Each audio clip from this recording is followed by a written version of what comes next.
नमस्कार, हामी देखापट्टि विशेषमा छौँ। देखापट्टि विशेषमा यहाँलाई स्वागत छ। संविधान जारी हुने समय भएको थियो 2072 साल भदौ महिनामा। तत्कालीन समयमा विभिन्न क्षेत्रमा क्षेत्रगत जातिगत रूपमा आन्दोलनहरू चर्किएको अवस्था थियो र संविधान जारी हुने मितिहरू घोषणा हुँदै गर्दा आफ्ना विषयहरू, आफ्ना प्राथमिकताहरू, आफ्ना अधिकारहरू संविधानमा समेटिएन भन्ने कुराहरूको असन्तुष्टि देशव्यापी रूपमा थियो र देशभर नै विभिन्न ठाउँमा विभिन्न प्रकारका आन्दोलनहरू भइरहेका थिए। त्यही क्रममा कैलालीको टिकापुरमा 2072 भदौ 7 गते एउटा घटना घट्यो।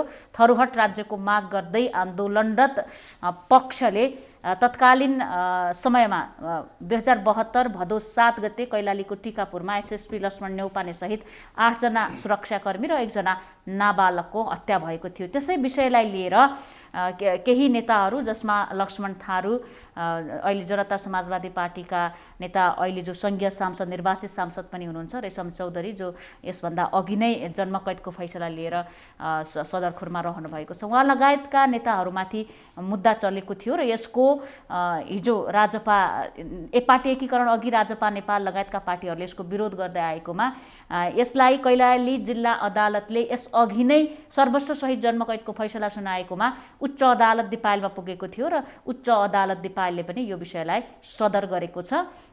यसमा जनता समाजवादी पार्टीको असन्तुष्टि रहँदै आएको छ। अब के गर्छ? हामी यिनै समसामयिक विषयमा कुराकानी गर्नेछौँ। हामीले हाम्रो स्टुडियोमा निम्ति आएका छौँ जनता समाजवादी पार्टीका नेता डाक्टर सुरेन्द्र झा। यहाँलाई स्वागत छ। अब यसअघि त चर्को विरोध गर्दै आउनु भएको थियो यहाँहरूले, होइन? उच्च अदालतले पनि जिल्ला अदालतको निर्णयलाई सदर गरिदियो। अब जसपा नेपालले के गर्छ? यो विरोध भन्दा पनि यो दुर्भाग्यपूर्ण अवस्था छ। के सन्दर्भमा दुर्भाग्यपूर्ण अवस्था छ भन्दा लोकतन्त्रमा सबैभन्दा ठुलो न्यायालय, ठुलो चाहिँ अदालत भनेको जनता हो र टिकापुर घटना जुन घट्यो त्यो राजनीतिक घटना थियो र राजनीतिक घटनामा पनि खास गरिकन थारू समुदायले आफ्नो अधिकारको लागि, आफ्नो यो देश मेरो हो, यसको राज्य सत्तामा रूपान्तरण हुनुपर्छ भनेर सङ्घर्ष गर्दाखेरि सुरक्षा निकायहरू बीचको तादम्यता नमिलेर उहाँहरूको बीचको चाहिँ विद्वेषको कारणले गर्दाखेरि यो भवितव्य घटना चाहिँ घटेको हो। अब यसमा चाहिँ जुन ढङ्गले माननीय रेशम चौधरी जो जनताबाट चाहिँ त्यस घटना पश्चात निर्वाचन हुँदाखेरि जनताबाट अत्याधिक मतले निर्वाचित भएर चाहिँ उहाँ आउनुभयो र जनमतले चाहिँ उहाँ दोषी भएको भए जनमत उहाँको पक्षमा हुँदैन थियो, हाम्रो पार्टीको पक्षमा हुँदैन थियो र यो जनमतको अपमान हुने गरी एउटा राजनीतिक घटनालाई चाहिँ एउटा अभियोगको रूपमा चाहिँ यसलाई जसरी चाहिँ अगाडि बढाइएको छ यो दुर्भाग्यपूर्ण हो। यसले के चाहिँ साबित गरेको छ भने नेपालको राज्य, नेपाल सरकार, खास गरिकन राज्य चाहिँ थारू मधेसी जनजातिको होइन भन्ने कुरालाई यसले चाहिँ साबित गरेको छ। अर्को कुरा, त्यो घटनाको चाहिँ सन्दर्भ सामग्रीहरू तपाईहरुले चाहिँ अनुसन्धान गरेर हेर्नुभयो भने मैले अघि नै भने दुईटा सुरक्षा निकाय बीचको चाहिँ तालमेल नमिलेर यति ठुलो घटना घट्न गयो र जुन माननीय रेशम चौधरी लगायतको चाहिँ लक्ष्मण थारू लगायतको चाहिँ साथीहरूलाई जुन ढङ्गले चाहिँ अभियुक्त बनाइएको छ, जन्मकैदको फैसला 8 जनालाई जन्मकैदको सजाय तोकिएको छ। यसअघि 11 जना थियो होला 11 जना जिल्ला अदालतबाट र त्यसपश्चात चाहिँ तपाईको अब लक्ष्मण थारूजी त 3 वर्षको कैद सजाय भोगेर उहाँ चाहिँ बाहिर आइसक्नु भएको थियो। फेरि उहाँले पनि जन्मकैदको जुन यो फैसला सुनाइएको छ, यसले चाहिँ के देखाउँछ भने नेपाल राज्य, खास गरिकन नेपाल सरकार राज्य चाहिँ रूपान्तरणलाई चाहिँ स्वीकार गरेको छैन, लोकतन्त्रको माइन्डेटलाई स्वीकार गरेको छैन र यसले हामीलाई एउटा चाहिँ कस्तो स्थितिमा पुर्याइदिएको छ भने नेपाल सरकार अन्तर्राष्ट्रिय प्लेटफर्महरूमा जाँदाखेरि अधिनायकवादको विरोध गर्ने, सर्वसत्तावादको विरोध गर्ने, तपाईको चाहिँ साम्राज्यवादको विरोध गर्छ तपाईको अन्तर्राष्ट्रिय प्लेटफर्महरूमा। तर आफ्नै देशभित्र चाहिँ साम्राज्यवादको शैलीमा, अधिनायकवादको शैलीमा विभेदहरू, चरम विभेद चाहिँ आफ्नै जनतासँग गरेको छ र त्यसको मार चाहिँ सदियौँदेखि थारू, मधेसी, आदिवासी जनजाति, दलितहरूले खेप्नु परिराखेको छ।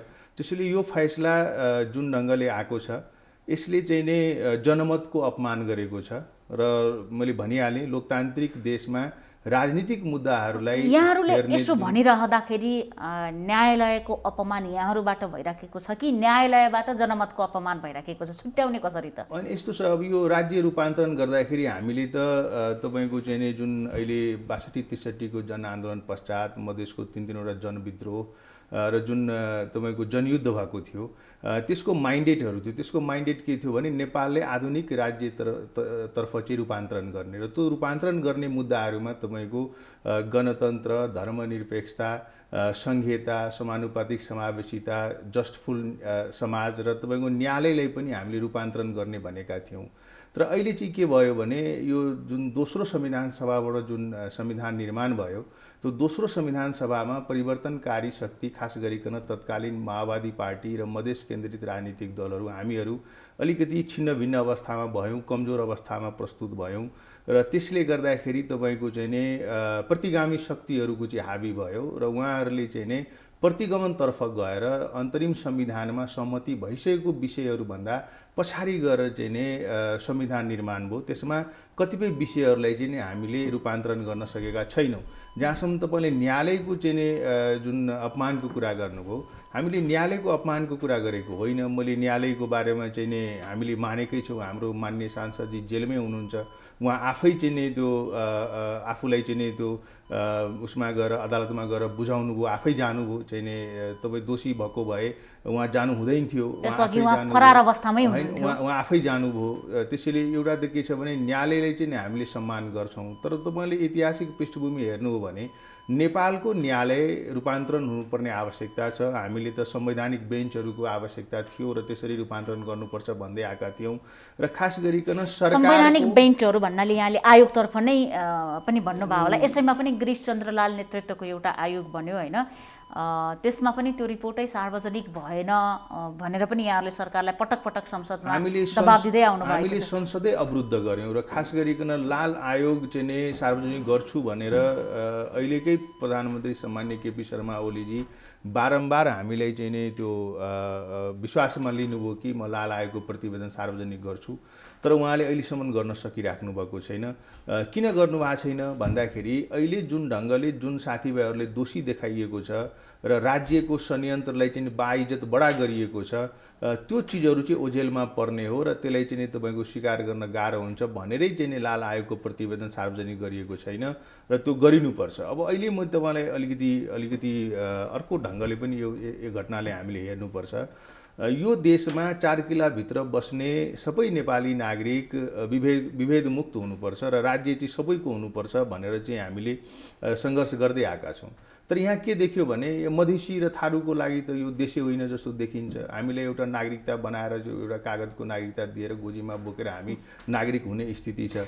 आजको दिनमा त तपाईँले यो भन्न सक्नुहुन्न होइन। यो सकिन्छ के सन्दर्भमा मैले भन्दैछु भने राज्य रूपान्तरणतर्फ गएको छैन। मैले तपाईँलाई भनौँ जस्तो घटनालाई अपराधीकरण गर्ने कि अपराधलाई राजनीतिकरण गर्ने, यदि अपराध गरेकै भरमा त्यसलाई राजनीतिक खोल ओढेर माफी भइराख्ने हो भने त अपराध मौलाउँदैन।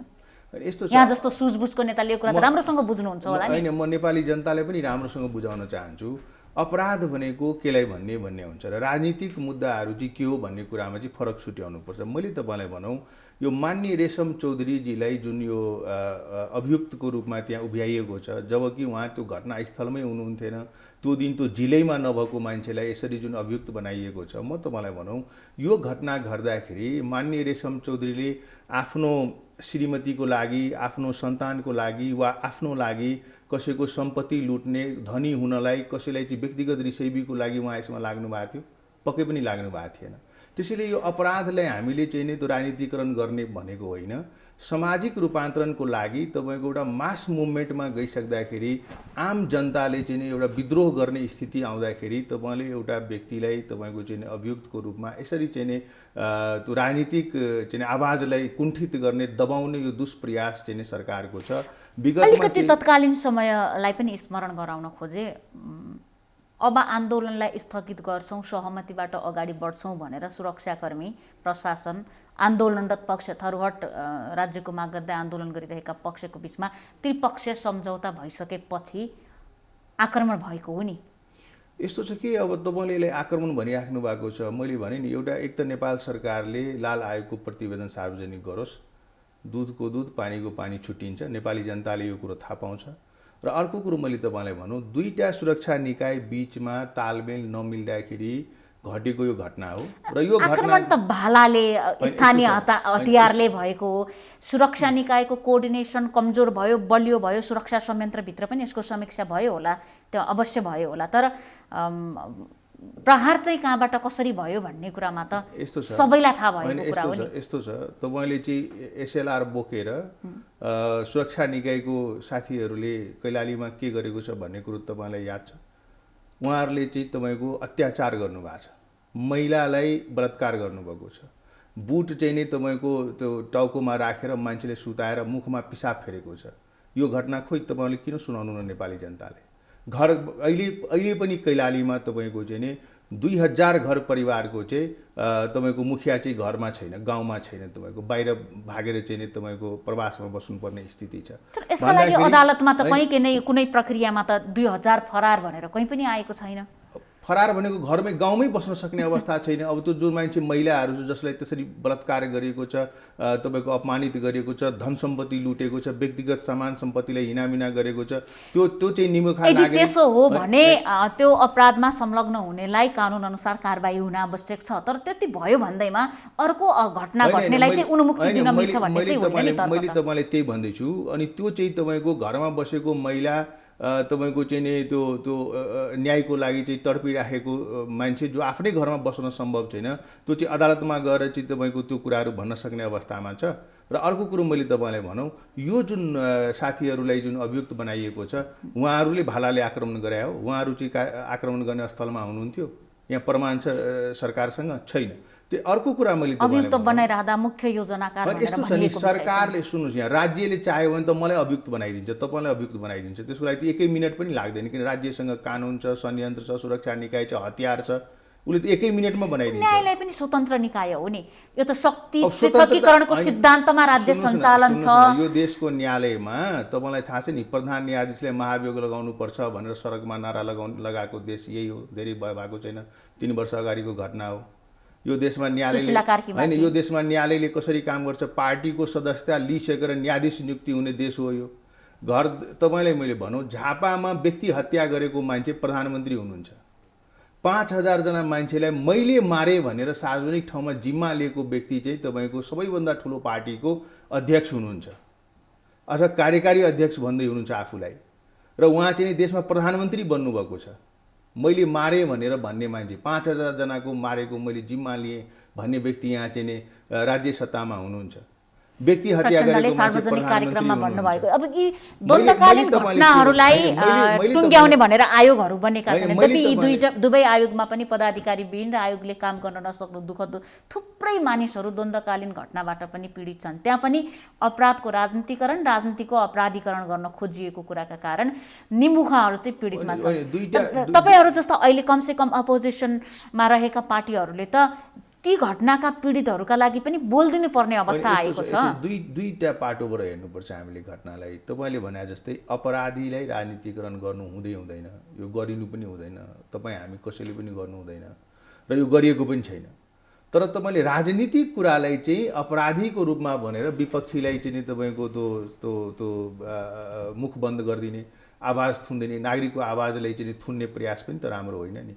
रेशम चौधरी भाला लिएर आक्रमण हुँदाखेरि रेशम चौधरीको हातमा भाला देख्नु भएको छ, तपाईँहरूले कुनै मिडियामा फोटो देख्नुभयो, कुनै न्युज तपाईँहरूले पढ्नु भएको छ। लक्ष्मण थारूले भाला लिएर गएर चाहिँ सुरक्षा निकायले आक्रमण गरेको देख्नु भएको छ। त्यो जिल्लामै उपस्थित छैन यो व्यक्तिहरू जसलाई यहाँ मुद्दा चाहिँ हालिएको छ। कि थारू भएकै कारणले चाहिँ तपाईँको चाहिँ हामीले सजायको भागीदारी हुनुपर्ने, मधेसी भएकै कारणले गर्दाखेरि यो देशमा चाहिँ हामीले आफ्नो राजनीतिक अधिकारको लागि सङ्घर्ष गर्न नपाउने, 17000 जना मान्छे मार्दाखेरि मारेको व्यक्तिहरू अहिले देशमा तपाईँलाई थाहा छ, अहिले यो देशको सभामुखको पनि पेशी छ, उहाँको पनि पेशी छ, उहाँ पनि तपाईँको जनयुद्ध लडेर आएको मान्छे हो। 5000 मान्छेले मैले मारे, मैले जिम्मा लिने भन्ने मान्छे प्रचण्डजी यो देशको पूर्व प्रधानमन्त्री र वेटिङ प्रधानमन्त्री हुनुहुन्छ। व्यक्ति हत्या गरेर आएको केपी ओली चाहिँ प्रधानमन्त्री वेटिङ चाहिँ कसरी भन्नुभयो यहाँनिर धेरै शङ्का छ। यो चाहिँ नेकपाभित्र पनि एउटा बहसको विषय छ। वेटिङ प्रधानमन्त्री चाहिँ कुन सेन्समा भन्नुभयो? अब उहाँहरूको बिचको लडाइँ त अब लेनदेनकै लडाइँ हो। अब तिमीले खायो मैले खान पाउनुपर्छ भनेरै चाहिँ नि उहाँले प्रधानमन्त्री हुनेलाई यो सबै भइराखेको छ। यो त छर्लङ्ग छ, हुनु होला भन्ने विश्वस्त हुनुहुन्छ होइन? घाम जस्तो छर्लङ्ग छ। यो उहाँहरूको पार्टीको विषय हो। उहाँ विगतमा पनि प्रधानमन्त्री हुनुभएकै थियो, त्यसले हामीलाई हाम्रो घरमा लड्डु पठाउनु भएको छैन। उहाँ भएर हामीलाई के पनि हुँदैन। देशलाई के होला नि, आशा गरौँ। अब विगतमा उहाँहरू टेस्टेड व्यक्ति नै हुनुहुन्छ, विगतमा बनिसक्नु भएकै छ। तर नागरिकको समस्या त जहाँको त्यहीँ छ। आज नेपाल कम्युनिस्ट पार्टीको जुन विवाद छ त्यो विवादमा नेपाली जनताको समस्या, नेपाली जनताको आवश्यकता, नेपालको आवश्यकता, यो कोभिड पछिको चाहिँ आर्थिक रिफर्म्स कसरी गर्ने, अहिले 25 लाखजना चाहिँ नि युवाहरू बेरोजगार छ, उसलाई रोजगारी कसरी दिने, शिक्षाको व्यथिति छ, स्वास्थ्यको व्यथिति छ, यो सबै सन्दर्भ चाहिँ नि उहाँहरूको चाहिँ छलफलको विषय नै समेत बनेको छैन। उहाँहरूले संविधानको चाहिँ नि तपाईँको चाहिँ फ्रड टु दि कन्स्टिट्युसन्स, संविधानलाई चाहिँ नि उहाँहरूले चाहिँ नि तपाईँको चाहिँ फ्रड गरिराख्नु भएको छ, मरममाथि प्रहार गरिराख्नु भएको छ। व्यक्तिगत चाहिँ नि कुण्ठा र चाहिँ नि व्यक्तिगत चाहिँ श्री 5 बेगरको राजा बन्नलाई यो लडाइँ लडिराख्नु भएको छ। यसको लागि त हामीले यो सबै व्यवस्था ल्याएको होइन नि, यसको लागि यत्रो मान्छेले बलिदानी दिएको होइन नि। यसमा एकछिन पछि जोड्ने छु म। अहिले मैले के जोड्न खोजेँ, यो त प्रसङ्गवश वेटिङ प्राइम मिनिस्टर भनेर यहाँले भन्नुभयो, त्यस कारणले मैले भने अब नेपालमा राजनीतिक घटना भनेर पारै नलाग्ने अवस्था भयो। चाहे टिकापुर नै घटना किन नहोस्, हो त्यो राजनीतिक नै हो, तपाईँको अनुसार त्यो मानिलिउँ। तर सबै घटनाहरू, द्वन्द्वकालीन घटनाहरू, टिकापुर घटनाहरू, अरू तराईका अरू क्षेत्रमा भएका घटनाहरू छन्। सबैको त निष्पक्ष छानबिन हुनुपर्ने, आयोगहरू बन्नुपर्ने। आयोगका लागि पनि यहाँहरूको पहल कमजोर देखिन्छ। आयोगहरूलाई पनि काम विहीन अवस्थामा पुर्याउने हाम्रो संयन्त्रहरू छन्। आयोगहरू पदाधिकारी विहीन अवस्थामा छन्। पदाधिकारी नियुक्त गर्न बैठकहरू नबस्ने, बैठकहरू नबस्दा अध्यादेश आउने, अध्यादेश आउँदा विरोध हुने, यी समग्र प्रवृत्ति हेर्दाखेरि पीडितले त पीडितै भइराख्नु पर्ने अवस्था देखिन्छ नि। यस्तो छ, यो त हामी निरी अवस्थामा पुगिराखेका छौँ। परिवर्तनको एजेन्डाको अगुवाई गरेर जुन पार्टीहरू चाहिँ नि तपाईँको नेपालमा जनयुद्ध लडे, मधेस विद्रोह गरे, त्यो पार्टीहरू चाहिँ तपाईँको आफ्नो खास गरिकन तत्कालीन नेकपा माओवादीको कुरा गर्दैछु, उहाँ प्रचण्डको कुरा गर्दैछु। उहाँहरूले मुद्दा विसर्जन गरेर अगाडि बढ्दाखेरिको यो दुष्परिणाम हो। जहाँसम्म तपाईँले आयोगहरूको कुरा गर्नुभयो, संवैधानिक परिकल्पना अनुसारले अपोजिसन पार्टीको त्यहाँ भूमिका छ, त्यहाँ सभामुखको भूमिका छ, उपसभामुखको भूमिका छ, र जुन ढङ्गले आफ्नो व्यक्ति नियुक्ति गर्ने जुन प्रक्रिया छ त्यस कारणले न नियुक्तिहरू रोकिएको। नियुक्ति गर्नलाई कसले रोकेको छ? प्रधानमन्त्रीलाई। यो प्रधानमन्त्रीजीले चाहिँ त्यो प्रक्रियाहरू अगाडि बढाउन सक्नु भएको छैन। उहाँ हरेक एस्पेक्टमा फेलियर हुनुभएको छ। उहाँकै पार्टीको सभामुख त्यो बैठकमा जाँदैन, अपोजिसन पार्टीको चाहिँ नि लिडर त्यहाँ जान सक्ने अवस्था छैन। जतिखेर मन लाग्यो तपाईँको त्यो एउटा लहरको भरमा चाहिँ नि उहाँले चाहिँ नि तपाईँको अध्यादेश लिएर आउनुहुन्छ, र अध्यादेश पनि कस्तो भयो भने उहाँले ल्याउने र गेटमै कुरेर बसिराख्नुहुन्छ सामान्य राष्ट्रपतिजी, मोहर लगाइदिइहाल्ने, नेक्स्ट डे फेरि फिर्ता लिने। यो त पुरा संस्थाकै गरिमा र संस्थाकै अपमान गर्ने स्थिति। जहाँसम्म तपाईँले सत्य निरूपण आयोगको जुन सन्दर्भ यहाँले उठाउनुभयो, त्यो चाहिँ नि यही नेपाल कम्युनिस्ट पार्टीकै चाहिँ नि सरकार हुँदाखेरि त्यो आयोगहरू गठन हुने, त्यसमा उहाँहरूले नै पदाधिकारी राख्ने र त्यसलाई कुनै अधिकार नदिने हो भने त्यो आयोगको सदस्यहरूले के काम गर्न सक्छ? के पनि काम गर्न सक्दैन। र जहाँसम्म तपाईँले जुन यो समस्याहरू भन्नुभयो, मैले भने नि माडीमा पनि तपाईँको बसमा मान्छे जलाइएको थियो, शिक्षकलाई तपाईँको चाहिँ रुखमा बाँधेर तपाईँको दाउरा चिरा जस्तो चिरेको देश हो यो। अस्ति भर्खर तपाईँको चाहिँ विराटनगरमा शिक्षकलाई हत्या गर्यो, अस्ति भर्खर तपाईँको चाहिँ दलितलाई चाहिँ मारेर फालिदियो खोलामा, तपाईँले देखिराख्नु भएको छ। दलित भएकै कारणले ज्यान दिनुपर्ने, मार्नुपर्ने। त्यसैले यहाँ त के देखियो भने निमुखाको लागि, सामान्य नागरिकको लागि यो देश, यो राज्य चाहिँ छैन, राज्य व्यवस्था चाहिँ छैन। यो समस्या त यहाँनिर देखियो नि। तपाईँको चाहिँ नि जसले 17,000 मान्छे मारे, जसले तपाईँको लुटपाट गरे, जसले तपाईँको शिक्षकलाई दौरा जस्तो चिरे, त्यो मान्छे देशमा प्रधानमन्त्री हुने। जसले आफ्नो अधिकारको लागि आवाज उठाए, थारू भएकै कारणले चाहिँ तपाईँ त्यो जेल जानुपर्ने। जनताले त्यहाँ त्यस्तो अपार मतले उहाँले 35,000 भन्दा बढी मतले उहाँ विजयी भएको मान्छे, जसले भोट समेत माग्न सकेन, त्यो मान्छे चाहिँ विजयी भएको छ। आज त्यो जनमतको अपमान भएको छ। आज त्यहाँको नागरिकको जनप्रतिनिधिको, त्यहाँको नागरिकले पाउनुपर्ने सुविधा राज्यले कसको थ्रुबाट पठाउँछ तपाईँ मलाई भन्नुहोस्। त्यसैले यदि रेशम चौधरी चाहिँ दोषी भएको भए त्यहाँको नागरिकले उहाँलाई किन जिताउँथ्यो? अब यो त यस्तो भयो कि तपाईँ हामी जुन यो नागरिकलाई जिताउनु वा माननीय बन्नु व्यवस्थापिका अन्तर्गतको कुरा भयो होइन। सदस्य उहाँ व्यवस्थापिकाको हुनुभयो। फेरि मैले भने नि न्यायको लागि उहाँले पाउने नपाउने कुरा उहाँ न्यायालय अन्तर्गत सजाय पाइराख्नु भएको छ, बराबर होइन? यो कसरी बराबर हुन्छ? तपाईँको यो जुन न्यायाधीशहरू हामीले नियुक्ति गरेको छौँ, हाम्रो जुन देशको जुन न्यायपालिका छ त्यसमा मान्छेले इक्जाम दिन्छ, इक्जाम दिएर आजकल त दलपतिहरूले चाहिँ चुनेर तपाईँ न्यायाधीश भनेर भनिदिन्छ। अधिकतर न्यायालयकै तपाईँ पूर्व न्यायाधीशहरूलाई बोलाएर सोध्नुहोस्, बारकै पूर्व अध्यक्षजीहरूलाई बोलाएर सोध्नुहोस्, उहाँहरू नै सन्तुष्ट हुनुहुन्न अहिलेको न्यायालयको चाहिँ त्यो क्रियाकलापदेखि। त्यही पनि मैले त्यो न्यायालयप्रति मेरो प्रश्न होइन कि मैले तपाईँलाई के भन्दैछु भने हजारौँ जनता जसलाई तपाईँले दोषी भन्नुभयो, 2-4 जना आँखामा चाहिँ दोषी देखिएला, यहाँ बेन्चमा बसेर 2-4 जनाले चाहिँ बहस गर्ला, उहाँले दोषी भन्दै चाहिँ 50 जनाले बहस गर्ला, दोषी भन्दैछ। तर हजारौँ नागरिकले उहाँले अनुमोदन गरिसक्यो। त्यो घटना पश्चात रेशम चौधरी मान्य भएको हो। लोकतन्त्रमा जनताको अदालतभन्दा ठुलो अदालत हुन्छ र भने यो कस्तो त्यसो भए जो 8 जना सुरक्षाकर्मी सहित एकजना नाबालकको हत्या भयो नि, सुरक्षाकर्मी नेपालमा पहिलो पटक हत्या भयो। त्यो घटनाका दोषी कोही मान्ने कि नमान्ने? 1 मिनेट म तपाईँलाई भन्दैछु, नेपालमा सुरक्षाकर्मीको हत्या पहिलो पटक भएको हो र? पहिलो पटक भएको हो र? हजारौँमा सुरक्षाकर्मी हत्या भएको देश होइन यो। यसको मतलब मैले सुरक्षाकर्मीले हत्या गर भनेको होइन। तर मैले तपाईँलाई के भन्दैछु भने दोष त त्यहाँनिर पनि छ नि, त्यसको छानबिन हुनु पर्यो। जो सही दोषी हो त्यसलाई चाहिँ तपाईँले कारबाही गर्ने र राजनीतिक मुद्दाको राजनीतिक निकास हुन्छ।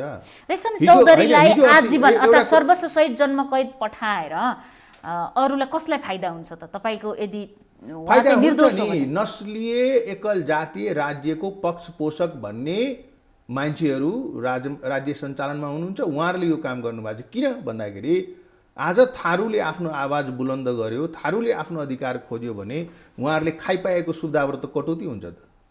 मधेसीले आफ्नो अधिकार खोज्यो, राज्यमा आफ्नो अधिकार खोज्यो भने त उहाँले खाइपाएको। विजय कुमार गच्छदारलाई किन दुख्दैन त? उहाँ पनि थारू हो, या अर्को कुनै नेकपाको थारूलाई यही कुरा दुख्दैन? कसरी यस्तो छ, नेकपाको थारूलाई किन दुख्दैन भने उहाँहरू जुन त्यो कमलरी प्रथा भन्थ्यो नि, दास प्रथा भन्थ्यो नि, उहाँहरू आफ्नो पार्टीमा दासै सर हुनुहुन्छ। बोल्ने बित्तिकै उहाँले हटाइदिइहाल्छ, बोल्ने बित्तिकै उहाँहरूको जुन मालिक हुनुहुन्छ अध्यक्षजीहरू उहाँले निकालिदिइहाल्छ।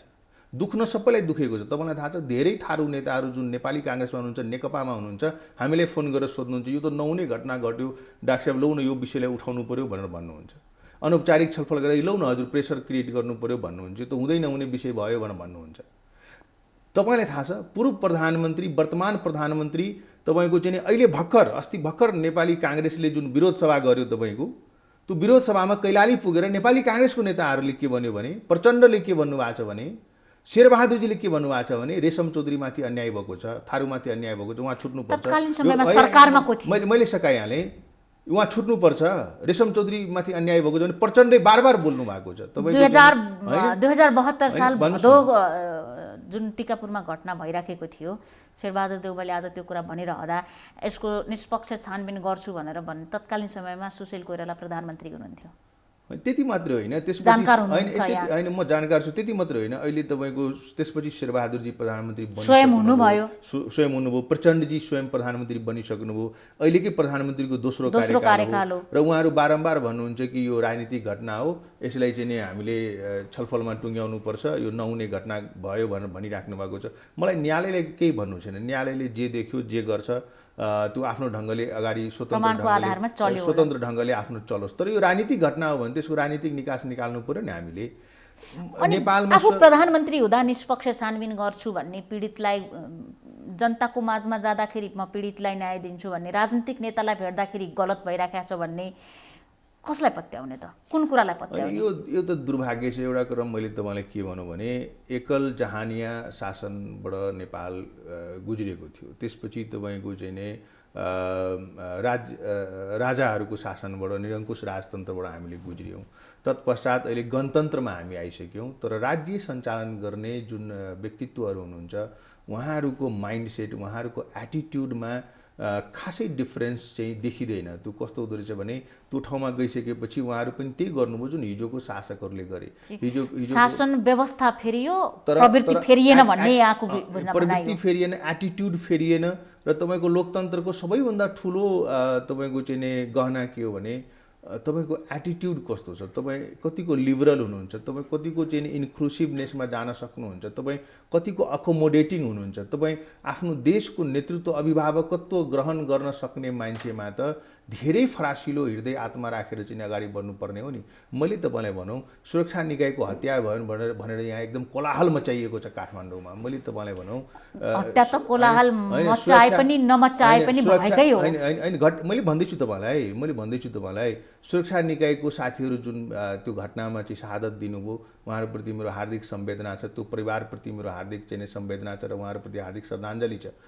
तर मैले तपाईँलाई के भनौँ भने यो दुःखद घटना घट्यो, पहिलोचोटि घटेको होइन नि। मैले भने नि 5000 जनाले मैले हत्या गरेँ भन्ने मान्छे यो देशको प्रधानमन्त्री हुनुहुन्छ।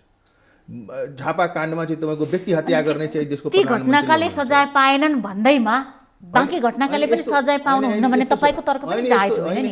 यस्तो होइन, यहाँ सजाय पाउन र नपाउनेमा एउटा मात्रै चस्मा, दोषी चस्मा चाहिँ के हो भने थारू, मधेसी, जनजाति, दलित हो भने त्यसलाई सजाय दिनुपर्छ भन्ने मानसिकता हो कि कसले भन्छ?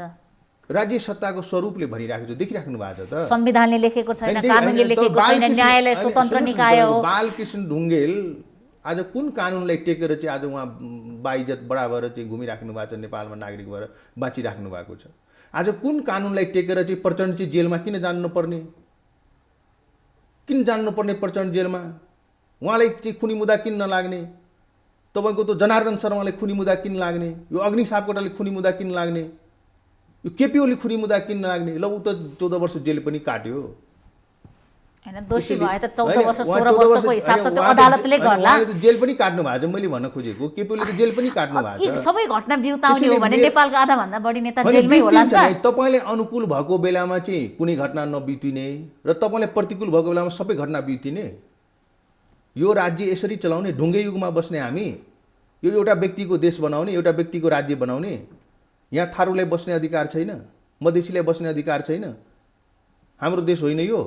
अनि राज्य चाहिँ हामीसँग किन विभेद गरिराखेको छ? राज्य किन रूपान्तरित हुन तयार छैन भन्दाखेरि आज एउटा रेशम चौधरीलाई त्यसो भए देशभरका जेलमा थारू, मधेसी, दलित जनजाति मात्रै छन् त? बाहुन, क्षेत्री भन्ने जात छैन त्यहाँ? कुरालाई तपाईँले अर्कैतिर मोड्नुभयो। मैले राजनीतिक मुद्दालाई राजनीतिक रूपले यसलाई चाहिँ निरूपण गर्नुपर्छ। यो पहिलो घटना होइन। लाल आयोगको पुनर्विचार होला भन्ने कतिको आशा छ? यो त अदालतको फैसला त हाम्रो हातमा छैन। एउटा यस्तो छ, म तपाईँलाई भनौँ संसारभरिको अधिनायकवादी शासकहरू राष्ट्रियता बेचेरै शासक बने। तर कोही अधिनायकवाद, कोही तपाईँको चाहिँ शासक, क्रूर शासक टिकेको देख्नु भएको छ इतिहास? सबै ढलेकै छन् र सबैको दुर्दशा भएर ढलेको छ। लास्टमा त तपाईँको त्यो भनौँ न त्यो मरेपछि त्यो लास पनि तपाईँको चाहिँ सद्गत पनि राम्रोसँग भएको छैन। एक से एक क्रूर शासकहरूको हाम्रै देशको शासकहरू चाहिँ कसरी तपाईँको चाहिँ जनताले लखेटेर पठाए त्यो पनि देखिराख्नु भएको छ। भन्दाखेरि तपाईँको चाहिँ मान्य रेशम चौधरी लगायतको साथीहरू अथवा मधेसीलाई चाहिँ दुःख दिएरै म अगाडि बढ्छु, यो राज्य सत्तालाई चाहिँ म एकल नस्लीय राज्यको रूपमै अगाडि बढाउन खोज्छु भनेर जो एउटा तबका छ जसले जो सोचिराख्नु भएको छ, उहाँहरूले आफ्नै सन्ततिको लागि चाहिँ कब्र बनाउँदै हुनुहुन्छ कि त्यसमा उहाँहरूकै सन्ततिले दुःख पाउने हो भोलि गएर। त्यसैले यो ढुङ्गे युगमा हामी जाने होइन। के को लागि घटना घट्यो भन्ने त हामीले हेर्नु पर्यो नि। तपाईँलाई के लाग्छ त्यो सुरक्षा निकायतिर मात्रै क्षति हुन्छ? मधेस आन्दोलन भयो, थरोट आन्दोलन भयो, 139 जना मान्छेले टाउको र छातीमा गोली ठोकेको छ, 3 वर्षको बच्चाले चाहिँ गोली ठोकेको छ, महिलाको चाहिँ हत्या भएको छ। अनि त्यो चाहिँ हत्या होइन, त्यो चाहिँ मृत्यु होइन। मेरो प्रश्नमा त मैले बारम्बार यहाँलाई पनि यी प्रश्न गरिसकेँ। त्यो चाहिँ मृत्यु कुनै पनि घटनाका पीडितले न्याय पाउनुपर्छ भन्नेमा कसैको दुई मत छैन। तर दुर्भाग्य के भइराखेको छ भने न्याय पाउनमा ढिलो भइराखेको छ। मैले पनि यहाँलाई यसभन्दा अघि नै प्रश्न गरिसकेँ नि। मेरो प्रश्न टिकापुर घटनाको लागि मात्रै होइन। मैले भने नि यसरी त्यसो हो भने आयोगहरूलाई सक्रिय बनाउनु पर्यो। हरेक घटनाका लागि आयोग त बनेका छन्, छानबिन समितिहरू बनेका छन् होइन? यस्तो छ, जबसम्म तपाईँको राज्य सञ्चालन गर्ने प्रमुख व्यक्ति खास गरिकन प्रधानमन्त्री र काउन्सिल्स अफ मिनिस्टर जबसम्म तपाईँको चाहिँ रेस्पोन्सिबल हुँदैन, जबसम्म उहाँहरूमा भावनात्मक रूपले चाहिँ समस्याहरूलाई हेर्ने दृष्टिकोणमा परिवर्तन आउँदैन, जबसम्म उहाँहरूले संवेदनशील भएर यो विषयहरूलाई निरूपण गर्नुपर्छ भन्ने चाहिँ मनोविज्ञान निर्माण हुँदैन, त्यतिन्जेल त तपाईँ हामी जतिसुकै आयोग बनाऊ, जतिसुकै रिपोर्ट प्रतिपादन गरौँ, समस्या त जिउको ती रहिरहन्छ। प्रधानमन्त्री वर्तमान सरकार जिम्मेवार नभएका कारणले यो भएको हो भन्ने यहाँको तर्क हो। वर्तमान सरकारले त दुईटा मात्रै काम गर्यो तपाईँको यो 3 वर्षको लगभगमा आधा समय चाहिँ उहाँ किडनीमै चाहिँ किडनी फेल भएर किडनी ट्रान्सप्लान्टमै समय बिताउनु भयो। 2को सट्टा 4को सट्टा 6वटा किडनी चाहिँ राखेर बसिराख्नु भएको छ। आधा समय फेरि उहाँ म प्रधानमन्त्री हुँ, मेरो सरकार ढल्दैन, 5 वर्ष चलाउँछु भनेर 6 बजी बिहान उठ्ने बित्तिकै सबैले सुनाउनुहुन्छ। राति कुन भूतले तर्साउँछ उहाँले बिहान यही मात्रै भन्नुभएको छ। त्यसैले उहाँले त के गरेको छ भने देखिराख्नु भएको छ। सरकार फेर्नेमा त उहाँको होला, तर किडनी फेर्नेमा त विश्वव्यापी रूपमा कुनै पनि नेता, कसैले किडनी फेरेका छन्, कसैले कलेजो पनि फेरेका छन्, सबै थोक बिरामी भइसकेपछि उपचार गर्न पाउने त व्यक्तिको नै सरकार अधिकार हो, चाहे प्रधानमन्त्री हुन् चाहे एउटा सर्वसाधारण व्यक्ति। एकदम सही भन्नुभएको छ। तर तपाईँको शरीर अशक्त भइसकेपछि, काम गर्न सक्ने समय नभएपछि, उमेर नभएपछि तपाईँ चाहिँ राज्यको कार्यकारी ठाउँमा बसिराख्नु पर्दैन। त्यसको लागि अरू साथीभाइले पठाउनुपर्छ। पार्टीकै कुरा गर्ने हो भने महन्त ठाकुर मेरो लागि पनि सम्मानित व्यक्ति हुन्, तर उहाँको पनि स्वास्थ्य त्यति सक्रिय छ जस्तो लाग्छ यहाँलाई? तपाईँको पार्टीका 2-4 जना अरू नेताकै कुरा गरौँ। निश्चित रूपले उहाँ आफ्नो जिम्मेवारी त्यसै ढङ्गले राख्नु भएको छ। उहाँको स्वास्थ्य जस्तो छ त्यति मात्रै जिम्मेवारी उहाँले वहन गरिराख्नु भएको छ। म यसमा पूर्ण रूपमा सहमत। कुनै पनि पार्टीभित्र नेताहरू प्रति चाहिँ नि युवा नेताहरूको गइदिए हुन्थ्यो भन्ने मनस्थितिमा नेताहरू जबरजस्ती बसे जस्तो भान भइराख्यो अहिले। अब एउटा यस्तो छ, यो नेपालमा जुन यो हामीभन्दा अघिल्लो पुस्ताको जुन राजनीति गर्ने चलन थियो त्यसमा के हुन्थ्यो भने फर्स्ट जेनेरेसनको नेताले हामीले चेरिस गर्थ्यौँ, रोल मोडेल मान्थ्यौँ, आदर्श व्यक्तित्वहरू भन्थ्यौँ। त्यसको कारण थियो उहाँहरू चाहिँ ज्यान नै हत्केलामा राखेर सङ्घर्षमा आउनुभएको थियो, वर्षौँ जेल बसेको इतिहास थियो। त्यसले गर्दाखेरि उहाँहरूको व्यक्तित्व पनि त्यो लायकको थियो कि उहाँले एडमायर गरेर चाहिँ काम गरौँ बसौँ भन्ने अवस्था थियो। समाज चाहिँ नि राजनीतिक परिवर्तनहरू पनि ढिलो हुन्थ्यो र लामो समयसम्म चल्थ्यो। बिपीजीको समयमा किशोरजी, मनमोहनजी, गणेश मानजीहरू, पुष्पलालजीहरूको समय एउटा त्यो खालको थियो। तर पछिल्लो समयमा जुन अहिलेको जुन हाम्रो कन्टेम्पोरेरी फर्स्ट जेनेरेसनको नेताहरू हुनुहुन्छ सबै पार्टीमा, अब बात बाहेक उहाँहरूको व्यक्तित्व अनुकरणीय छैन, अब बात बाहेक उहाँहरूको जीवनशैली अनुकरणीय छैन, अब बात बाहेक उहाँहरूलाई हामीले आदर्श पुरुष मानेका छैनौँ। त्यही पार्टीभित्रका नेताहरूले पनि मानेको छैन। तिक्तता किन त? गम्भीर प्रश्न यहाँनिर छ। जो मुलुकको नेतृत्व गरिराख्नु भएको छ, गर्दै हुनुहुन्छ, गर्नेवाला हुनुहुन्छ, उहाँहरूलाई नेतृत्व गर्ने पार्टीले नै मान्दैन, जनताले मान्दैन, नयाँ राजनीतिमा प्रवेश गरेका युवा राजनीतिज्ञले मान्दैन भने यो तिक्तता चाहिँ किन आयो होला त? उहाँहरूको जीवनशैलीको कारणले गर्दाखेरि, उहाँहरूको चाहिँ चरम तपाईँको चाहिँ यो मेटेरियलिस्टिक जुन जीवनशैली छ त्यस कारणले गर्दाखेरि, उहाँहरूमा जुन परिवारवादभन्दा बाहिर केही देख्नुहुन्न त्यस कारणले गर्दाखेरि, मुकुट बिनाको राजा बन्न खोज्नु भएको छ त्यो कारणले गर्दाखेरि, उहाँहरूको जीवनशैली अर्गनाइज छैन त्यस कारणले गर्दाखेरि, अपारदर्शी छ जीवनशैली त्यो कारणले गर्दाखेरि, पार्टीभित्र चाहिँ राजनीतिक स्कुलिङबाट आएको मूलधार राजनीतिज्ञहरूलाई चाहिँ पार्टीले जिम्मा दिने भन्दा पनि तपाईँको चाहिँ ठेक्कापट्टा गर्ने बिचौलिया, तपाईँको चाहिँ यो बिचमा चाहिँ काम गर्ने चाहिँ तपाईँको दलाल भ्रष्टहरूलाई अगाडि पछाडि राखेको कारणले गर्दाखेरि तपाईँको चाहिँ सायद त्यो वितृष्णा आएको छ जस्तो मलाई लाग्छ। र उहाँहरू चाहिँ तपाईँको एउटै व्यक्ति 5 पटक प्रधानमन्त्री हुन्छ, एउटै व्यक्ति चाहिँ 4 पटक प्रधानमन्त्री होइन आशा गरिराख्नु भएको छ। यसले के देखाउँछ भने राजनीतिक दलहरूमा उहाँहरूको प्रतिस्पर्धी छैन। राजनीतिक दलहरूमा चाहिँ उहाँहरू चाहिँ अनक्वेसनेबल व्यक्ति हो र पटक पटक प्रधानमन्त्री हुने, देशको व्यतिथि जहाँको त्यहीँ छ। व्यवस्था परिवर्तन गर्न चाहिँ युवा नेतृत्व आउने, जनताले चाहिँ कुर्बानी दिने र पछि त्यही मान्छे फेरि त्यही पदमा जाने, काम केही नगर्ने, तपाईँको छोराछोरीलाई चाहिँ अमेरिकामा घर बनाइदिने, पिआर लिदिने, तपाईँको यहाँ नेपालमा चाहिँ सबै ब्याङ्कदेखि लिएर स्कुल कलेज अस्पताल सबैमा सेयर किनिदिने, अनि त्यसपछि म ठुलो नेता हुँ भन्ने। जनताको नेता हुने मान्छेको त कुनै व्यवसाय हुनु हुँदैन। जनताको नेता छु भन्ने मान्छेको चाहिँ कुनै सङ्घ संस्थामा तपाईँको चाहिँ प्रफिट मेकिङ अर्गनाइजेसनमा उसको टाढा टाढासम्मको नातागोताको पनि तपाईँको चाहिँ त्यो सेयर हुनु हुँदैन। र त्यो मान्छे अहिले तपाईँले देख्नुभयो भने तपाईँको यहाँको प्रधानमन्त्रीहरू, पूर्व प्रधानमन्त्रीहरू सबैजनाको ब्याङ्क छ, हस्पिटल छ, तपाईँको स्कुल कलेज उहाँहरूकै सबै कुरा उहाँहरूकै छ भने त भ्रष्टाचार त उहाँहरूले गर्ने नै भयो नि त।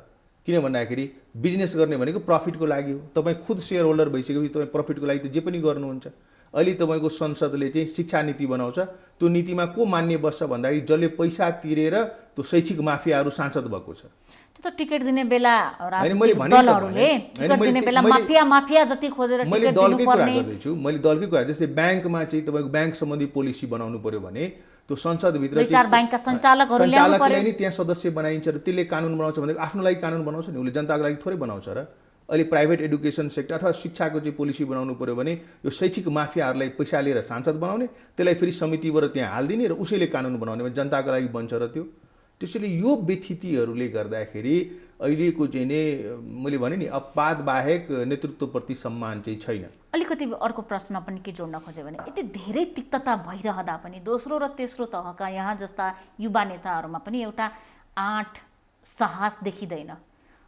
त्यस्तै नेताको पछि लट्ठी टेकेर हिँड्नुपर्ने यहाँहरूलाई पनि बेसहारा जस्तो कमजोर खुट्टा भएका धडबडाएका खुट्टाहरू किन छन् त? यस्तो चाहिँ यसको दुईटा आयाम छ। एउटा त के छ भने अलिकति तपाईँको चाहिँ नै लायकत भएको निष्ठाले अलिकति राजनीति गर्छु र पोलिटिकल स्कुलिङबाट आएको साथीहरूको एक त सिग्निफिकेन्ट नम्बर हुँदैन, हरेक पार्टीमा अलिकति हामी माइनोरिटीमा हुन्छौँ। दोस्रो एउटा कारण चाहिँ के भइदिन्छ भने अहिलेको जुन निर्वाचन प्रणाली छ त्यो निर्वाचन प्रणाली भनेको पुँजीपतिहरूलाई ठाउँमा पुर्याउने निर्वाचन प्रणाली हो। जोसँग पैसा छ त्यही भोलि गएर सांसद हुन्छ, त्यही भोलि गएर निर्वाचन जितेर आउँछ र उसले किनेर ल्याउँछ भोट। भनौँ 30,000 नागरिकलाई भोट खसाल्न पाएपछि म जित्छु भन्ने भयो भने उसले 30,000 मान्छेलाई तपाईँको चाहिँ 30 करोड खर्च गर्न सक्ने मान्छे हुन्छ त्यहाँनिर। त्यसैले तपाईँको रियलमा जो चाहिँ राजनीतिलाई सेवाको रूपमा लिएको छ, राजनीतिलाई रूपान्तरणको रूपमा लिएको छ, त्यस्तो व्यक्तिहरूसँग चाहिँ त्यति विधि चाहिँ रिसोर्स हुँदैन। कहाँबाट हुन्छ? रिसोर्स हुने सम्भावनै हुँदैन तपाईँको। अर्को कुरा फेरि के देखिन्छ भने जेनरल इलेक्सन भन्दा निर्वाचन प्रणालीमै परिवर्तन गर्नु पर्यो, पूर्ण समानुपातिक निर्वाचन प्रणालीमा लिएर गयौँ भने यो व्यथितिहरू चाहिँ सकिन्छ, एउटा विषय।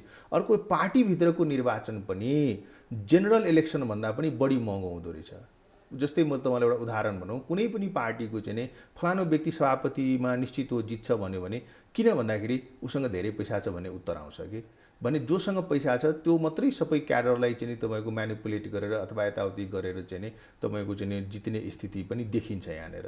त्यसैले एउटा के देखिन्छ भने समाजको लार्जर तबका छ, धेरै ठुलो तबका छ युवाहरूको जसलाई राजनीतिमा वितृष्णा छ, उहाँहरू राजनीतिमा आउनै चाहनुहुन्न। स्वाभाविक पनि हो, किन भन्दाखेरि युनिभर्सिटीबाट पास भएर गएपछि तपाईँले कुनै कर्पोरेटमा जोइन गर्नुभयो, महिनाको 50,000 1 लाख रुपियाँ तलब पाइन्छ, मान सम्मान सबै पाइन्छ। राजनीतिमा लाग्नुभयो भने कहिले के अवसर पाउँछ भन्ने पनि ठेगान हुँदैन र तत्पश्चात तपाईँ 20 वर्ष 30 वर्ष लाग्नुभयो, भोलि गएर तपाईँ केही नहुने स्थिति बढी हुन्छ। किन भन्दाखेरि लाग्ने 1000 मध्ये 2-4 जना मात्रै सफल हुने अवस्था आउँछ तपाईँको र अवसरबाट वञ्चित गरिन्छ र त्यसपछि तपाईँले त्यो लामो समय वेट एन्ड वाचको अवस्थामा हुँदैन र यो जुन पद्धति छ त्यहाँ पनि ऊ माइनोरिटीमा हुन्छ, उसको चाहिँ फेलो वर्कर्स देख्दाखेरि आफू जस्तै हुँदैन अनि उसलाई काम गर्न असहज हुन्छ, त्यसपछि मान्छे यसमा लाग्दैन। त्यसैले ठुलो तबका छ जुन राजनीतिमा चाहिँ पढे लेखेको युवाहरू चाहिँ यसमा लाग्दैन, एउटा ठुलो समस्या यहाँनिर छ। अर्को चाहिँ के देखिन्छ भने नागरिक समाजलाई मैले एकपटक मतदान गरिसकेपछि मेरो जिम्मा सक्यो, मेरो काम सक्यो भन्ने किसिमको फिलिङ छ।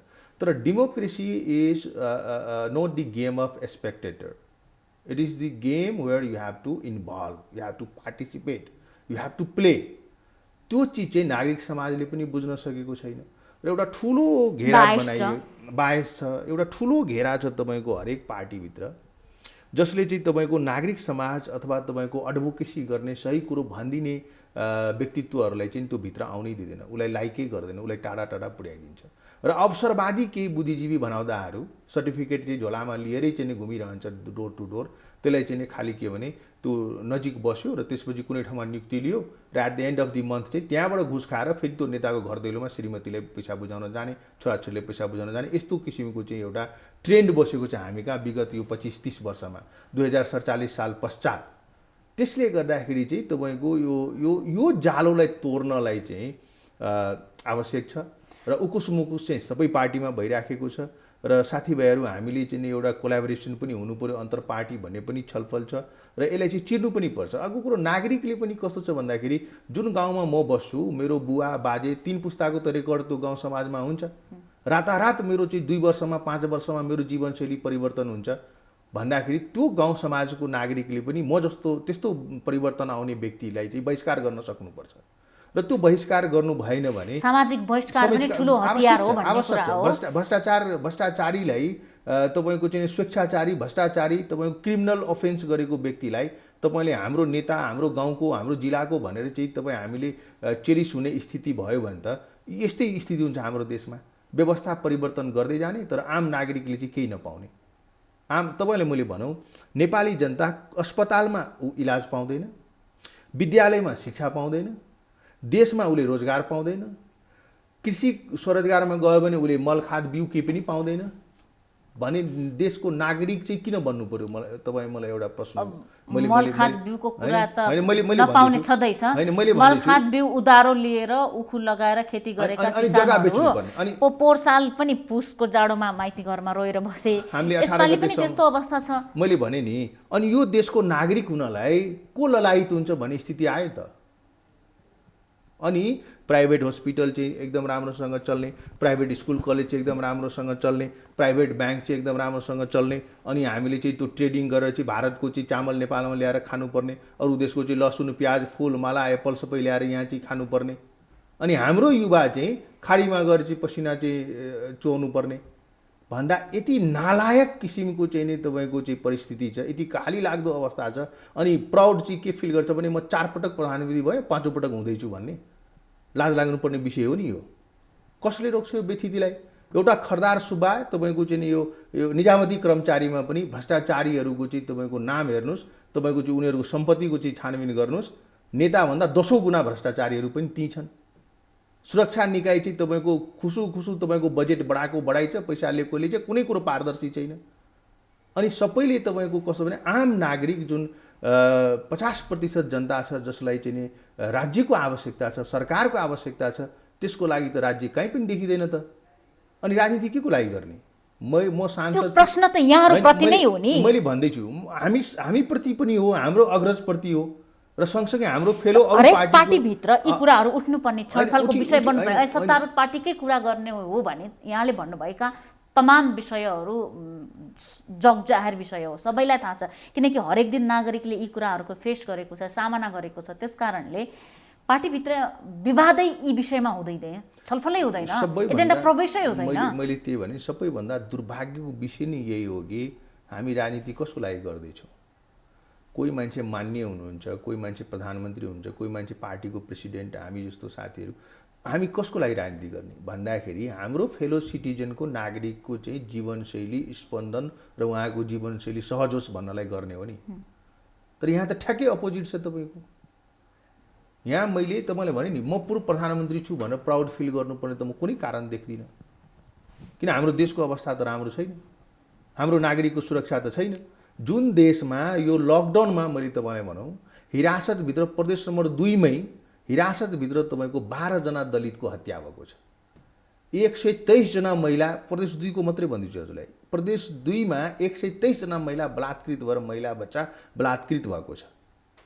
देशभरिको अवस्था देखिराख्नु भएको छ। निर्मला त एउटा उदाहरण मात्रै हो, निर्मलाको हत्यारा पत्ता लगाउन सकिएको छैन। अनि हामी चाहिँ यो आइजिपीले आएर चाहिँ हामीलाई म चाहिँ एकदम यो पुलिस यो सङ्गठन चाहिँ एकदम सक्षम छ भनेर चाहिँ फैलाउन मिल्छ? यो त दुर्भाग्यपूर्ण अवस्था हो नि। तपाईँले जनताले दिएको ट्याक्स कर तिरेर चाहिँ तपाईँलाई तलब दिने, तपाईँलाई आइजिपी भनिदिनु पर्ने, तपाईँले 1 करोडको गाडी चलाउनु पर्ने हामीले, र तपाईँले यो एउटा हत्यारा चाहिँ नि तपाईँले चाहिँ यो हत्या बलात्कारलाई चाहिँ रोक्न नसक्ने भन्दाखेरि त प्रब्लम त छ त कहीँ न कहीँ। अहिले जुन यो वितृष्णा छ, हुनुपर्ने के थियो त? यहाँले तमाम समस्या त उठाउनु भयो। हुनुपर्ने त के हो भन्दाखेरि हेर्नुहोस्, म जुन देशमा नागरिक हुँ, म जुन गाउँको नागरिक हुँ, म जुन जिल्लाको नागरिक हुँ, मेरो जीवनशैली मेरो जिल्ला मेरो गाउँको अन्य नागरिकहरू सर नै हुनु पर्यो। उसको जुन पीडा छ त्यो मैले पनि त्यो पीडा महसुस गर्न सक्नु पर्यो। जनताको जस्तो नेता देखिनु पर्यो, हुनै पर्यो। तपाईँ मङ्गल ग्रहबाट आउने, तपाईँ किन फरक, तपाईँ किन पृथक? तपाईँले जुन नागरिकले भोट दियो त्यसको छोराछोरी स्कुल जान सकेको छैन, उसले एउटा स्वेटर लगाउन सकेको छैन, अनि तपाईँको छोराछोरी चाहिँ लन्डन पढ्ने अनि यहाँ चाहिँ हतियारले जनयुद्ध गर भन्ने, यो त मिलेन नि। जनयुद्धै गर्नु छ भने तपाईँ आफ्नो छोराछोरी श्रीमती सबैलाई लिएर जानु पर्यो नि। भन्दाखेरि हामीले जुन एउटा जहानिया परिवारको जुन त्यो निरङ्कुश शासन सत्ता थियो त्यसलाई परिवर्तन गरेर जनताको शासन सत्ता भनेर बनाउने जुन प्रयास गरिएको छ त्यसमा पनि के गरे भन्दाखेरि यो नवराजाहरूले चाहिँ एउटा शासक ग्रुप बनाए, एउटा चाहिँ शोषित ग्रुप बनाए। एउटा प्रश्न अन्तिमतिर पनि छौँ, यही घटनासँगै जोडेर के गर्न चाहे भने जति पनि युद्धहरू भए, जति पनि आन्दोलनहरू भए, यसको मतलब, मेरो प्रश्नको मतलब नेताका छोराछोरी पनि दुर्घटनामा ज्यान गुमाउनु पर्छ भन्ने त होइन, तर हेर्ने हो भने द्वन्द्वकालीन समयमा पनि आन्दोलन चलिरहँदा पनि नेताहरूका छोराछोरी त पढिराखेका रहेछन्, पछि त अहिले डिग्री होल्डर देखिए नि। यसको मतलब ती समयमा कक्षाहरू उत्तीर्ण गर्दै गएर अहिले उनीहरूले डिग्री गरेको अवस्था आयो होला। कुनै पनि चाहे मधेसको चाहे थरवटको चाहे कुनै पनि आन्दोलनमा नेताका छोराछोरीहरूको चोटपटक पनि कम लाग्ने, ज्यान पनि सम्भवतः नजाने, अनि गरिब गरिब बस्तीमा गएर उक्साउने, घाँसपासका कुरा देखाउने, स्वास्थ्य शिक्षाका कुरा देखाउने, यिनीहरूलाई चाहिँ ढाँटेर ज्यानको आहत दिन बाध्य गर्ने हो हाम्रो आन्दोलन। त्यही हो। आंशिक रूपमा म तपाईँ कुरासँग सहमत छु, किन भन्दाखेरि हाम्रो वरिपरि त्यस्तै घटना घटेको छ। त जुन तपाईँले भन्नुभयो नि, धेरै हदसम्म नेतृत्वको परिवारको चाहिँ साथीहरू हताहत भएन, घटना घटेन, हुनुपर्छ भन्ने पनि होइन मेरो प्रश्नको आशय। मैले बुझेँ। मैले तपाईँलाई के भन्दैछु भने उहाँहरू पार्टिसिपेटै हुनुहुन्न। राजनीति देश दुनियाँलाई जागरण भनेर अभियानमा ल्याउने, मैले भन्दैछु घरभित्रका छोराछोरीलाई लिन नसक्ने। एकदम राम्रो प्रश्न हो। मैले तपाईँलाई भन्दैछु राजनीतिक सङ्घर्षमा राजनीतिक नेतृत्व गरेको अधिकांश नेतृत्वको चाहिँ नै घर परिवारको छोराछोरी श्रीमतीलाई उहाँहरूले यसमा पार्टिसिपेटै गराउनुहुन्न। कारण उहाँहरूलाई थाहा छ नि, त्यो अनसर्टेन हो, अनसर्टेनिटीको भविष्य अन्यल छ, के हुन्छ त्यसको ठेगान छैन। फेरि उहाँहरूको भविष्यको सुनिश्चितता छ, उहाँहरूसँग सूचना ज्यादा हुन्छ, राज्य क्रूर हुनसक्छ, ज्यान जान सक्छ भन्ने थाहा हुँदाहुँदै ती व्यक्तिहरूले आफ्नो घर परिवारको मान्छेले मसँग हिँड भन्दैन, नम्बर 1। नम्बर 2, जब सङ्घर्ष सफल हुन्छ तब सबैभन्दा पहिले कसैलाई खोज्छ भने त्यही छोराछोरी श्रीमती नियुक्ति गराउनु छ, पदमा पुर्याउनु छ, अघि पछि हिँडाउनु छ, सचिवालयको सदस्य बनाउनु छ भने, पर्सनल त्यो पिए बनाएर चाहिँ राज्यको सत्ताको चाहिँ गाडी र तलब दिनु छ भने त्यही छोरी भतिज सालो फुपू सबैलाई ल्याएर त्यहाँ राख्छ। यो चाहिँ सबैभन्दा ठुलो दुर्भाग्य हो। तपाईँ जुन सङ्घर्षको उद्घोष गर्नुभएको छ त्यो सङ्घर्षमा तपाईँसँग जोडेको व्यक्तिहरू यदि त्यसमा समावेश हुनुभएको छैन भने त्यो सङ्घर्ष सफल भइसक्दाखेरिको जुन डिभिडेन्ट पाउने अवस्था आउँछ त्यसमा जो सहभागी थियो त्यसलाई तपाईँले 1 नम्बरमा राख्नु पर्यो नि। शहीद परिवार पर्नु पर्यो, शहीद परिवार राख्नु पर्यो, फेलो सिटिजन वर्कर्स जुन तपाईँसँग सहयोद्धा भएर सहयात्री बनेर हिँडे। जस्तै मैले भनौँ म अहिले राजनीतिमा छु, मेरो परिवारको सदस्य मसँग उहाँहरू अगाडि बढ्नु भएको छैन, मैले उहाँहरूलाई लिएर हिँड्दिनँ। भोलि गएर मैले सरकारबाट कुनै सुविधा पाएँ भने त मैले मसँग हिँड्ने मान्छेलाई म नियुक्ति दिनु पर्यो नि। बिरलै छ त्यो, त बिरलै छ, खोज्नुपर्छ होइन। पहिले चाहिँ हुन्थ्यो, यो विगतको चाहिँ 15 वर्षको जुन इतिहास रह्यो त्यो तपाईँको एकदमै स्खलित भएर आयो। त्यसले गर्दाखेरि जुन तपाईँले भन्नुभयो नि, मैले भन्छु सङ्घर्ष चाहिँ आवश्यक छ भनेर बुझ्ने मान्छेले जनयुद्ध हुँदाखेरि नेकपा माओवादीको कमरेडहरूले के भन्थ्यो भने त्रिभुवन युनिभर्सिटीमा ब्यारेक बनाइदियो, त्रिभुवन युनिभर्सिटीलाई ब्यारेकीकरण गरिदिन्छु भनेर प्रचण्डले भाषण ठोक्नुभयो त्यहाँ गएर। अनि युनिभर्सिटी ब्यारेकीकरण हुने भनेको बन्दुक एसएलआर थमाउने, कलमको साटो, अनि आफ्नो छोराछोरी सबैलाई चाहिँ बाहिर पठाउने, पढ्न पठाउने। कसरी सम्भव हुन्छ? यो त दुइटै मेल खाने विषय भएन नि। यो दुइटै मेल खाने विषय भएन नि। पढ्दै नपढेकोलाई जनयुद्ध लड्यो भनेर सर्टिफिकेट दिने भनेर हल्ला मचाउनु हो। तपाईँ सर्टिफिकेट दिएर अन्तर्राष्ट्रिय मान्यता पाउँछ, त्यसले त्यो स्किल डेभलपमेन्ट हुन्छ, विश्व बजारमा त्यसले प्रतिस्पर्धा गर्न मिल्छ, त्यहाँ कोटा हुन्छ, सर्टिफिकेट दिनेमा पनि सम्भव छ। तपाईँलाई भनौँ म नेपाल कम्युनिस्ट पार्टीको मैले थुप्रै नेतालाई चिन्दछु जसको छोराछोरी चाइना पढेको छ, त्यो शहीदको कोटामा पढ्न गएको छ। कुनै दिन मलाई बोलाउनु होला, म नामै तपाईँलाई भन्नुहोस्, तपाईँहरू रिसर्च गर्नुहोस् न। शहीद परिवारले आएको कोटामा यहाँको नेकपाको ठुलो नेताको चाहिँ भतिज छोरा भान्जा भान्जी पढिरहेछ। एकजना भनिदिनुहोस् न।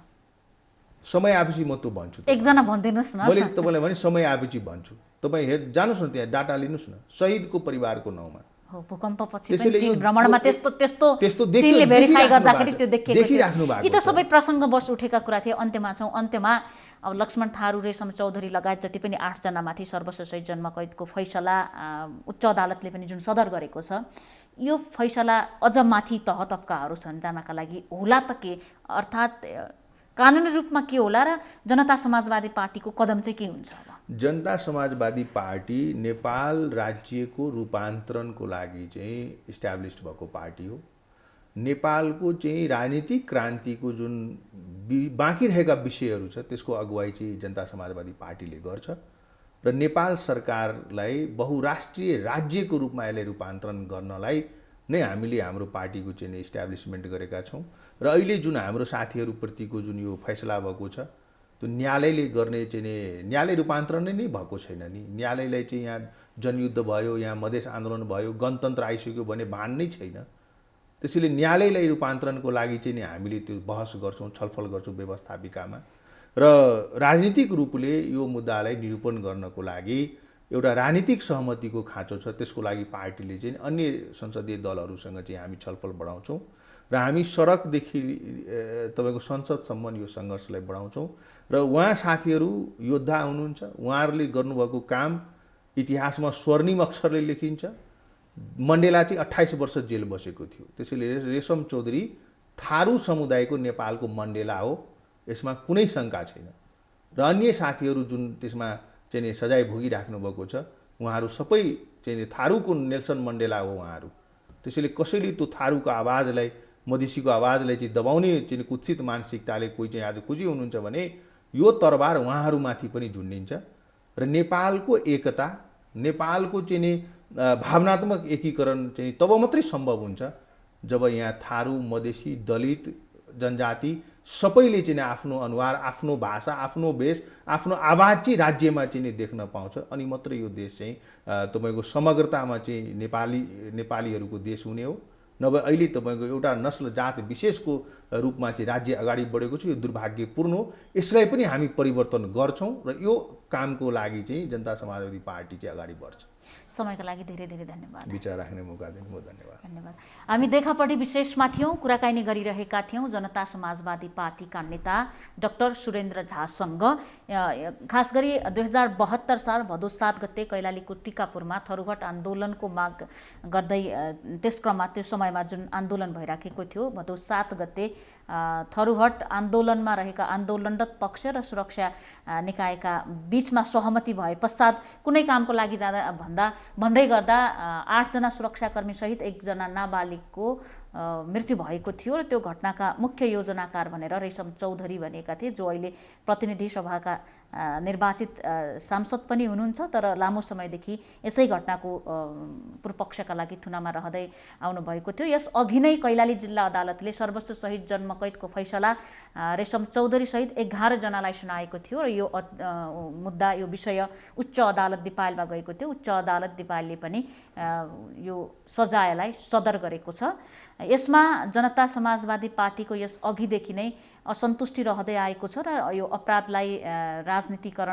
राजनीतिलाई अपराधीकरण गर्न खोजेको भनेर जनता समाजवादी पार्टीको तर्क रहँदै आएको छ। हामी यिनै समसामयिक विषयमा केन्द्रित रहेर आज देखापट्टि विशेषमा कुराकानी गरिरहेका थियौँ। देखापट्टि विशेषबाट आज हामी सबै बिदा चाहन्छौँ। भोलि नयाँ पात्रका साथ उपस्थित हुनेछौँ।